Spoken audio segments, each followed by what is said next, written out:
नमस्कार, India voice देख रहे हैं आप और मैं हूं आपके साथ शिवम दुबे। इंडिया वॉइस के खास कार्यक्रम खबर दिन भर में आप सबका स्वागत है। रुक करेंगे खबरों की ओर। आपको बता दें कि राहुल गांधी ने शुक्रवार को रायबरेली लोकसभा सीट से नामांकन दाखिल किया। इस दौरान सोनिया गांधी, प्रियंका गांधी और अशोक गहलोत मौजूद रहे। शुक्रवार सुबह ही कांग्रेस पार्टी ने अमेठी और रायबरेली सीट से उम्मीदवारों का नाम जारी किया, जिसके बाद राहुल गांधी रायबरेली स्थित फुर्सतगंज हवाई अड्डे पर अपनी मां सोनिया गांधी, बहन प्रियंका गांधी वाड्रा, राजस्थान के पूर्व मुख्यमंत्री अशोक गहलोत, पार्टी के राष्ट्रीय अध्यक्ष मल्लिकार्जुन खड़गे और अन्य लोगों के साथ विमान से उतरे। कई दिनों की ऊहापोह को खत्म करते हुए पार्टी ने शुक्रवार सुबह घोषणा की कि राहुल गांधी रायबरेली सीट से लोकसभा चुनाव लड़ेंगे, जो पहले उनकी मां यानी सोनिया गांधी का निर्वाचन क्षेत्र था। बहुत अच्छी चॉइस है। बहुत समय से शर्मा जी संभाल रहे हैं अमेठी को। 99 से जब पहले चुनाव का संचालन हमने किया था तो हम दोनों ने साथ में किया था। अमेठी का हर गांव के हर गांव को जानते हैं, गली को जानते हैं। बहुत अच्छा रहेगा। मैंने पहले ही बता दिया था कि शाहजादे वायनाड में हारने वाले हैं और हार के डर से जैसे ही वायनाड में मतदान समाप्त होगा वो दूसरी सीट खोजने लग जाएंगे। और अब दूसरी सीट पर भी उनके सारे चेले चपाटे कह रहे थे अमेठी आएंगे, अमेठी आएंगे, लेकिन अमेठी से भी इतना डर गए, इतने डर गए, वहां से भागकर अब रायबरेली में खोज रहे हैं रास्ता। ये लोग घूम घूम कर सबको कहते हैं डरो मत। मैं भी आज उन्हें कहता हूं और बड़े जी भर के कहता हूं, अरे डरो मत, भागो मत। चुनाव आज चरम पर पहुंच चुका है। स्वाभाविक रूप से जो देश के दुश्मन हैं वे चुनाव के दौरान मोदी जी के पक्ष में जो माहौल है, इस माहौल को खराब करने का भरसक प्रयास करेंगे। कुछ चीजें हैं जो देखने लायक हैं और जिसको पूरे देश के लोगों को वास्तव में समझना चाहिए कि कैसे पाकिस्तान से राहुल गांधी को प्रोजेक्ट करने का प्रयास कर रहा है। ये चीजें दिखती हैं कि पाकिस्तान सरकार का पूर्व मंत्री जो बेशर्मी के साथ पुलवामा की घटना का समर्थन करता है, वह व्यक्ति राहुल गांधी को सपोर्ट कर रहा हो और राहुल गांधी को लेकर के प्रफुल्लित हो रहा हो, ये चीजें दिखाती हैं कि कांग्रेस का हाथ देश के दुश्मनों का साथ। यानी चीजें दिखती हैं कि मोदी जी जीतेंगे तो भारत में दीपावली होगी, लेकिन अगर कांग्रेस कहीं पे सफलता प्राप्त कर रही है तो पाकिस्तान उससे प्रफुल्लित हो रहा है। यही कारण है कि कांग्रेस पहले तो तय नहीं कर पा रही थी कि क्या करना चाहिए। पिछली बार अमेठी से हार करके राहुल गांधी केरल तक भागे थे, वायनाड से, वहाँ से हार की आशंका मान करके पहले अमेठी का मन बनाते रहे। लेकिन स्मृति जी ने जो 5 साल काम किया है, 5 विधानसभा में 4 में जमानतें जब तक रही पिछले चुनाव में, और जिस ढंग से मैं अभी वहाँ दौरा करके आया हूँ, नामांकन भरने में मैं स्वयं था, यूपी का माहौल मोदी में हो चुका और पुराना रिकॉर्ड भी हम तोड़ने जा रहे हैं। ऐसे अमेठी के बजाय अब वो रायबरेली से जा रहे हैं, तो रायबरेली की जनता भी उनका इंतजार कर रही है कि कांग्रेस ने जितने विकास में अवरोध पैदा किए, जितनी मोदी जी के बारे में हल्की बातें कही, एक एक बातों का हिसाब कांग्रेस को देना पड़ेगा और निश्चित हार रायबरेली से भी राहुल गांधी की होने वाली है। पाकिस्तान में राहुल गांधी बहुत ज्यादा पॉपुलर है और पाकिस्तान में अगर चुनाव होता है और राहुल गांधी चुनाव में खड़ा होता है तो राहुल गांधी बहुत ज्यादा वोट से जीतेगा, इसमें कोई डाउट नहीं है। हम उसमें हाथ उठा लेता हूं कि पाकिस्तान में हम राहुल गांधी को नहीं सकूंगा और पाकिस्तान में राहुल गांधी जरूर चुनाव जीतेगा। इंडिया में क्या होगा उनका? देखिए, वो तो पाकिस्तान जो भी चाहे वो कैसे हो सकता है। पाकिस्तान जो चाहेगा भारत में उसका उल्टा होगा। इंडिया में क्या होगा दोनों सीटों में उनका? इंडिया में कुछ नहीं होगा। इंडिया में क्या करना है? गांधी परिवार अब जहां से हारती है वहां फिर दोबारा नहीं जाती। अब जैसे अमेठी से हार गया राहुल गांधी, हार गए, अब अमेठी छोड़ दिए। इस बार रायबरेली भी हारेंगे, वहां छोड़ देंगे। मैं तो पहले ही कहा कि बहादुर जफर शाह मुगलिया सल्तनत के अंतिम बादशाह थे, तो उसी तरह से रायबरेली भी ये गांधी फैमिली का ये अंतिम बादशाह है। कुछ समय पहले तक राहुल गांधी जी कहते थे, डरो मत, डरो मत, डरो मत। अब डर डर कर कभी अमेठी से वायनाड, कभी वायनाड से रायबरेली, ये दिखाता है कि हार का डर कहां कहां लेकर जा रहा है। और डर तो इतना कि एक साथ कहीं दोनों ही ना हार जाएं, तो एक ही सीट से लड़ रहे हैं। लेकिन दूसरा मुझे कहना है, न्याय नहीं दिला पाए अपनी बहन को भी, क्योंकि एक तरफ रॉबर्ट वड्रा जी भी टिकट मांगते थे, दूसरी तरफ कांग्रेस की मांग प्रियंका जी के लिए भी थी, लेकिन उनकी लिस्ट में कहीं बहन का नाम नहीं आया है। ये अपने आप में दिखाता है कि कहीं ना कहीं कुछ ना कुछ कांग्रेस पार्टी में चल रहा है और ये अब देश के सामने खुलकर बात आ गई है। रायबरेली, अमेठी प्रचंड बहुमत के साथ बीजेपी जीतेगी। राहुल गांधी जी अमेठी से पलायन करके वायनाड गए, वायनाड से आकर के रायबरेली में उत्तर प्रदेश की जनता, रायबरेली की जनता समझ चुकी है ये रणछोड़ दास लोग हैं। ऐसे लोगों को रायबरेली की जनता कभी स्वीकार नहीं करेगी। रायबरेली, अमेठी सहित सभी 80 सीटों पर बीजेपी प्रचंड बहुमत के साथ जीतेगी। उत्तर प्रदेश से कांग्रेस पलायन कर चुकी है। पूरे 5 साल अमेठी कभी राहुल गांधी आए नहीं। पूरे 5 साल श्रीमती सोनिया गांधी कभी रायबरेली आई नहीं। तो निश्चित रूप से ये इनके मन में ये भाव रहा होगा कि अमेठी जाऊंगा तो लोग प्रश्न पूछेंगे कहाँ थे, लेकिन रायबरेली में लोगों को भ्रमित करने की कोशिश करने का प्रयास करेंगे। लेकिन पूरे प्रदेश की जनता सब जानती है, देश की जनता जानती है। आपको बता दें कि पश्चिम बंगाल के बोलपुर में प्रधानमंत्री नरेंद्र मोदी ने कहा कि विरोधी दलों का गठबंधन देश को बीते दशकों में ले जाना चाहता है। 60 साल में कांग्रेस महज 7 एम्स बना पाई, लेकिन हमारी सरकार में 22 एम्स बन गए। प्रधानमंत्री ने यहां एक बार फिर यह कहा कि यह विकास कार्य तो केवल ट्रेलर है, अभी तो बहुत काम करना है।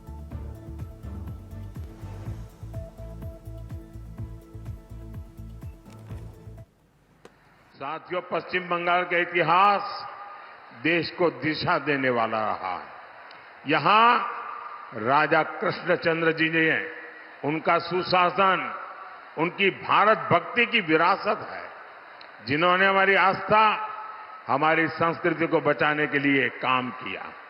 यहां के विकास के लिए अपना बहुत कुछ दान कर दिया।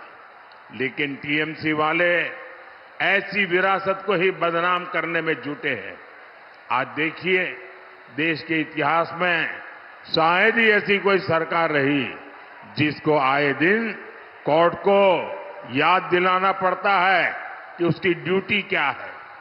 टीएमसी सरकार ऐसा कोई काम करती नहीं जो संविधान और कानून के मुताबिक हो, जो लोकतंत्र के मुताबिक हो। इसका एक बहुत बड़ा उदाहरण संदेश खाली है। संदेश खाली में क्या चल रहा है, ये टीएमसी के टॉप लीडर्स को पहले से पता था। लेकिन संदेश खाली बहनों से ज्यादा वो अत्याचारी इनके काम का था। देखिए कैसे कैसे हथियार, कैसे कैसे सामान मिल रहे हैं। क्या ये गोला बारूद, ये बम बंदूक गणतंत्र को मजबूत करने के लिए था क्या? भाइयों और बहनों, टीएमसी, कांग्रेस, लेफ्ट का इंडी अलायंस सिर्फ एक ही काम जानता, और वो काम है अपीजमेंट, तुष्टीकरण, वोट बैंक की राजनीति। आप जानते हैं कि कांग्रेस ने देश का विभाजन धर्म के आधार पर किया। इसमें उन हिंदुओं, सिखों, बौद्ध, जैन, पारसी, ईसाई, इन सब का क्या दोष था जो बॉर्डर के उस पार रह गए? ऐसे साथियों का ध्यान रखने की गारंटी देश के विभाजन के समय दी गई थी। लेकिन आजादी के बाद इस बात को भुला दिया गया। मैं यहां भी जब मातुआ समुदाय के लोगों से मिलता हूं तो हमारे मतुआ के समाज के लोग उनकी पीड़ा मुझे बताते हैं। वो मुझे सुन करके बड़ा दर्द होता है। ऐसे हर व्यक्ति की पीड़ा दूर करने के लिए ही हमारी सरकार ने मतुआ समाज जैसे सभी बंधुओं को न्याय देने के लिए सीएए लाने का साहस किया। लेकिन टीएमसी इसका सबसे ज्यादा विरोध कर रही है। लोगों को उम्मीद थी कि टीएमसी इसका सबसे ज्यादा समर्थन करेगी, लेकिन टीएमसी के लिए वोट बैंक की राजनीति सर्वोपरि है। और अब तो इन लोगों ने हद ही कर दी है। ये लोगों के बीच सीए के बारे में दुष्प्रचार भी कर रहे हैं। टीएमसी को किसी पीड़ित हिंदू को अधिकार मिलने से एलर्जी है, लेकिन टीएमसी को ये पता होना चाहिए कि वो सीए को लागू होने से रोक नहीं सकती। और मैं सीए के माध्यम से भारत की नागरिकता मांग रहे हर व्यक्ति को आज विश्वास दिलाता हूं, उन्हें उनका हक मिलकर रहेगा। उन्हें हर सरकारी योजना का लाभ मिल करके रहेगा और ये मोदी की गारंटी है। लोकसभा चुनाव 2024 के मद्देनजर उत्तर प्रदेश में राजनीतिक सरगर्मियां बढ़ी हुई हैं। इसी कड़ी में मध्य प्रदेश के मुख्यमंत्री मोहन यादव शुक्रवार 3 मई को यूपी के मुख्यमंत्री योगी आदित्यनाथ के साथ बदायूं पहुंचे, जहां गुन्नौर में आयोजित जनसभा को संबोधित करते हुए समाजवादी पार्टी और कांग्रेस के नेताओं को आड़े हाथों लेते हुए तीखा हमला बोला। जनसभा को संबोधित करते हुए उत्तर प्रदेश के मुख्यमंत्री योगी आदित्यनाथ ने कहा कि कांग्रेस कहती थी कि राम हुए ही नहीं, आज कहते हैं कि राम तो सबके हैं। कांग्रेस वाले वोट के लिए कुछ भी पाप कर सकते हैं। राम मंदिर निर्माण हो गया, माफियाओं का राम नाम सत्य हो गया। सज्जनों के दर्शन करेंगे, दर्जनों को ठिकाने पहुंचाएंगे, यही हमारा उद्देश्य है। अब तो कांग्रेस के लोगों को बुलडोजर से भय लगने लग गया है, भय लग रहा है। उनको माफिया और अपराधी शरीफ लगते हैं।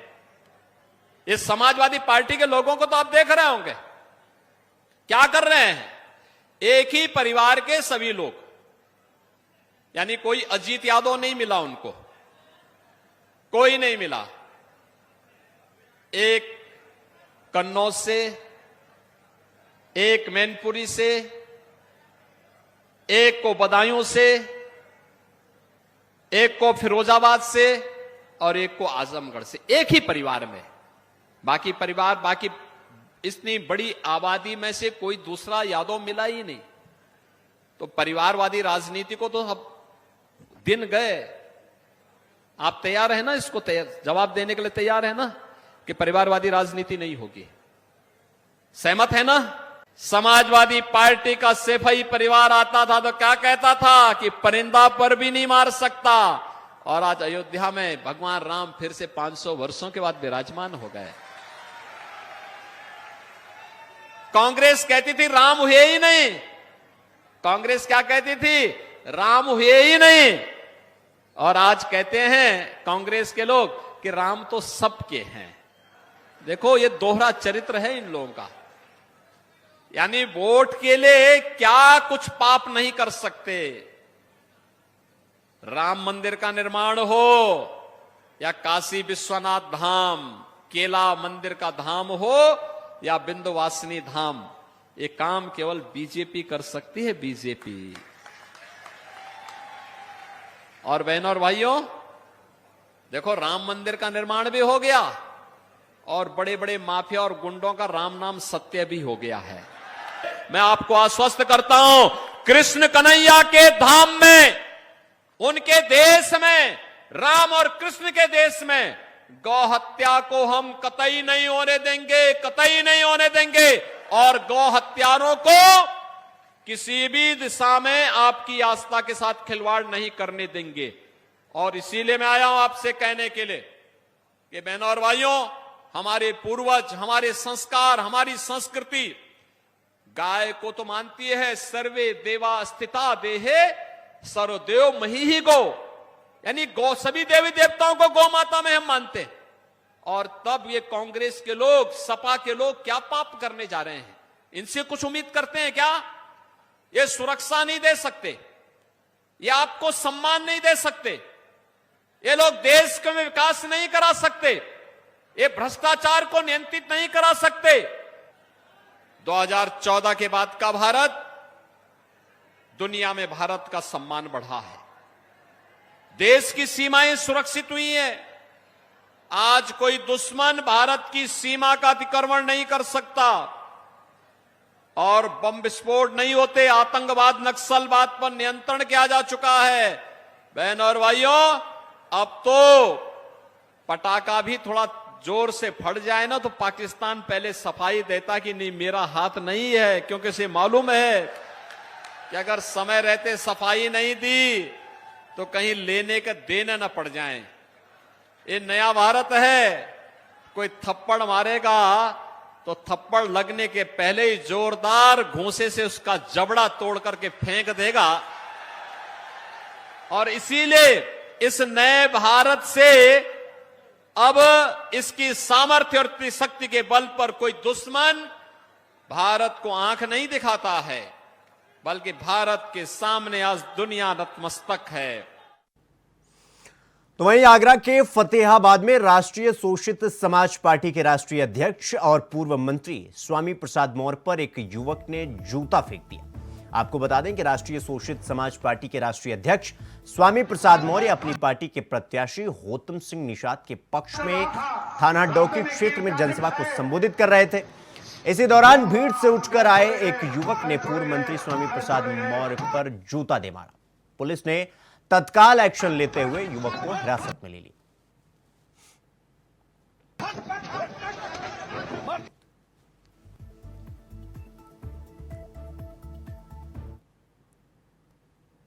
तो चलिए अब चलते चलते हम आपको राजस्थान के कैबिनेट मंत्री राज्यवर्धन सिंह राठौर से खास बातचीत सुनवाते हैं। आपको सुनिए। नमस्कार, हमारी खास पेशकश में आप सभी का स्वागत है। मैं हूं आपके साथ रूपल शर्मा। आज हमारे साथ जो मेहमान मौजूद है उनका नाम है कर्नल राज्यवर्धन सिंह राठौर। तो इनसे हम जानेंगे लोकसभा चुनाव को लेकर। चलिए बात करते हैं। सर, आपका हमारे चैनल में बहुत स्वागत है। तो सर, राजस्थान में जो है मतदान की प्रक्रिया पूर्ण हो चुकी है, तो इस ऐसे में मिशन 25 को आप किस नजरिए से देखते हैं? राजस्थान के अंदर, क्योंकि हाल ही में कांग्रेस की सरकार रही है, राजस्थान की जनता इसको उनको झेल चुकी है। और जिस तरह के पेपर लीक हुए, जिस तरह से दुष्कर्म हुए, जिस तरह से राजस्थान के अंदर हर विधायक को सरकार बचाने के लिए लूट की पूरी अनुमति मिली हुई थी, उस कारण से राजस्थान की जनता तो पूरी त्रस्त है। और दूसरी तरफ राजस्थान की जनता ने प्रधानमंत्री मोदी जी के 10 साल जो करे, उनकी सेवा के 10 साल वो देखे, तो कंपैरिजन बिल्कुल साफ है। राजनीति करने का तरीका, जिस तरह से अकाउंटेबिलिटी है, जिस तरह से ट्रांसपेरेंसी है, जिस तरह से देश आर्थिक रूप से मजबूत हो रहा है, जिस तरह से वो मजबूती गांव गांव पहुंच रही है, सीधे खातों में पहुंच रही है, बिचौलिए खत्म हो गए, लीकेज खत्म हो गया। आज गर्व भी होता है भारतीय होने के अंदर, दुनिया हमारा मान सम्मान कर रही है और आगे बढ़ने का भी अवसर मिल रहा है। इंफ्रास्ट्रक्चर के ऊपर इतना खर्च हो रहा है, चाहे IIM बन रहे हैं, IIT बन रहे हैं, एम्स 15 एम्स बन गए, 390 यूनिवर्सिटीज बन गई, 315 मेडिकल कॉलेजेस बन गए, कितने राष्ट्रीय राजमार्ग तैयार हो रहे हैं। इन सब से एम्प्लॉयमेंट जनरेट हो रहा है।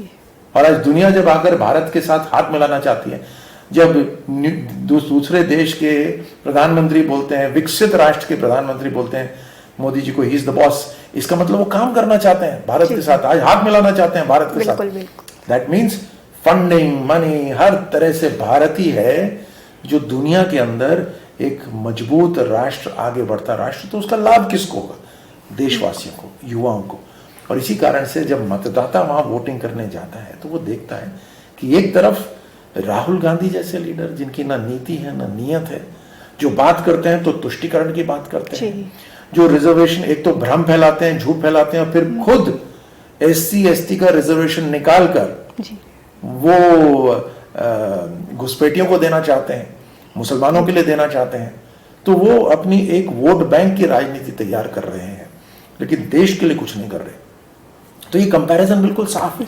इस कारण से राजस्थान में तो 25 से 25 आएंगी ही, देश के अंदर इस बार 400 पार। सर, जो लोकसभा चुनाव में इस बार जो देखने को मिला कि मतदान प्रतिशत जो रहा कि पिछले चुनाव के मुकाबले कम था, तो इससे क्या कुछ फर्क पड़ सकता है नतीजों पर? देखिए, अक्सर क्या होता है कि जब एक कोई रोमांचक खेल नहीं हो तो दर्शकों के अंदर भी थोड़ी नीरसता आ जाती है। वो पहले राउंड में वही हुआ, क्योंकि कांग्रेस तो बिल्कुल पस्त थी ही, बिल्कुल वो खुद ही जान रहे थे कि वो हार रहे हैं। इसीलिए सबसे पहले बहाना ढूंढने के लिए ईवीएम का बहाना लगा कि सुप्रीम कोर्ट भी गए, सुप्रीम कोर्ट ने उनको भगा दिया वहां से। दूसरा, कोई भी बड़ा लीडर कांग्रेस का चुनाव लड़ने को राजस्थान में तैयार नहीं हो रहा था। आप तो जानते ही हैं, राजस्थान के अंदर कांग्रेस टिकट लेकर इंतजार कर रही थी और एक के बाद एक वो नकार के लोग हट रहे थे। तो कोई भी इनके बड़े नेता जो अपने आप को कहते हैं बड़ा, वो कोई चुनाव भी नहीं लड़ रहे, तो ये हार चुके थे पूरी तरह से चुनाव। तो एक तरफ वो माहौल था, दूसरी तरफ जनता जानती थी मोदी जी ही है जी। तो फिर सबको लगा कि अपने आप ही हो जाएगी वोटिंग। अपने आप नहीं होती वोटिंग, और लोगों को उसके बाद दूसरे जो फेज था वहां से आप देखिए उसके बाद जबरदस्त वोटिंग हुई, क्योंकि सबने समझ लिया कि 5 साल में एक बार हमें अवसर मिलता है, हमें जाकर भारत के नव निर्माण के लिए वोट डालना चाहिए। सर, इस बार जो राजस्थान की हॉट सीट रही, जैसे बाड़मेर की बात करें तो यहाँ त्रिकोणीय मुकाबला देखने को मिला, तो इस पर पार्टी की क्या विचारधारा है? लोकतंत्र में सभी का स्वागत है। हम तो कहते हैं भारतीय जनता पार्टी की आइए, अगर आपको लगता है कि हमारे विचार से बेहतर या हमारी जो नीतियां उससे बेहतर आप काम कर सकते हो तो आइए चुनाव लड़िए। लेकिन आप देख ही रहे हैं कि बहुत से लोग हैं जो कांग्रेस पार्टी के अंदर थे, वो कांग्रेस पार्टी को छोड़कर भारतीय जनता पार्टी में आ रहे हैं, क्योंकि ना वो भारत का भविष्य देख रहे हैं कांग्रेस के अंदर, ना वो खुद की इज्जत होते देख रहे हैं। तो कांग्रेस एक ऐसी पार्टी है जो केवल एक परिवार के लिए जीती है। आपने वो सुना हुआ ना, जब विधानसभा के अंदर इनके लोगों ने बोला कि हमें तो गर्व है गांधी परिवार की गुलामी करने के लिए। दूसरी तरफ अब जैसे होता है कि खुद सामने ना आकर दूसरों को सामने करवाना, तो भेदभाव फैलाना, भ्रम फैलाना, दूसरे कैंडिडेटों को खड़ा कर देना, वोट तोड़ने की कोशिश करना, वो सब भी होता है लोकतंत्र के अंदर। अब है तो है, लेकिन जनता समझदार है। जनता ये देखती है कि सरकार तो मोदी जी की बन ही रही है, उसके अंदर किसी एक व्यक्ति के स्वाभिमान के लिए करने की क्या जनता, 19 लाख लोग, या हर व्यक्ति देखेगा कि मेरा परिवार कैसे आगे बढ़ सकता है और मेरे साथ राष्ट्र कैसे आगे बढ़ सकता है, और वो मोदी जी के साथ ही संभव है। तो एक किसी व्यक्ति के लिए, किसी व्यक्ति के झूठे स्वाभिमान के लिए कहां ये सब, जनता नहीं वोट डालती है। सर, बात करें अगर राजस्थान के युवाओं की, तो जो युवा है वो सबसे ज्यादा बेरोजगारी, पेपर लीक मामले को लेकर परेशान है, तो इस मामले में जो सरकार है वो आगे क्या कदम उठाना चाहिए? मोदी जी की सरकार भ्रष्टाचार पे 0 टॉलरेंस है, आतंकवाद पे 0 टॉलरेंस है, बिचौलिए, ये जो लीकेज करने वाले, इन सब के ऊपर 0 टॉलरेंस। अब से हमारी सरकार बनते ही जो 3 बार पेपर हुआ राजस्थान के अंदर, एक भी पेपर लीक नहीं हुआ। जो 19 बार पेपर लीक हुआ था कांग्रेस की सरकार के अंदर, और उसमें इंक्वायरी के नाम पे कुछ नहीं हो रहा था, आई वॉश हो रहा था, आज पूरी तरह से इंक्वायरी उसके ऊपर हो रही है। मुख्यमंत्री जी भजन लाल जी ने एकदम एसआईटी गठित कर दी। आज सब इंस्पेक्टर की जो ट्रेनिंग हो रही थी वहां से कुछ लोगों को निकाला गया है, उनकी पूरी तहकीकात चल रही है। उनसे पूछताछ से जो इनमें बड़े लोग हैं जो जुड़े हुए हैं मगरमच्छ, उन सब तक जाएंगे, उन सबको पकड़ेंगे, इसको जड़ से खत्म करेंगे। आपके चैनल के माध्यम से मैं बता रहा हूं कि मोदी सरकार, मोदी जी से जुड़े हुए जो टीम है, वो किसी भी माफिया को मजबूत नहीं होने देंगे, नष्ट कर देंगे। हम जनता के साथ हैं, जो देशभक्त जनता है, जो कानून को मानने वाली जनता है, हम उनके साथ हैं, उनको मजबूत करेंगे। साधारण नागरिकों को, युवाओं को, महिलाओं को, किसानों को, गरीबों को, इनको मजबूत करेंगे। और जो ये समझता है कि उस सिस्टम उसकी जेब में है, उसको जेल में बंद करेंगे। हमारी इस खास पेशकश में ये थे हमारे साथ कर्नल राज्यवर्धन सिंह राठौड़। तब तक आप जुड़े रहिए हमारे साथ, देखते रहिए इंडिया वर्सेस।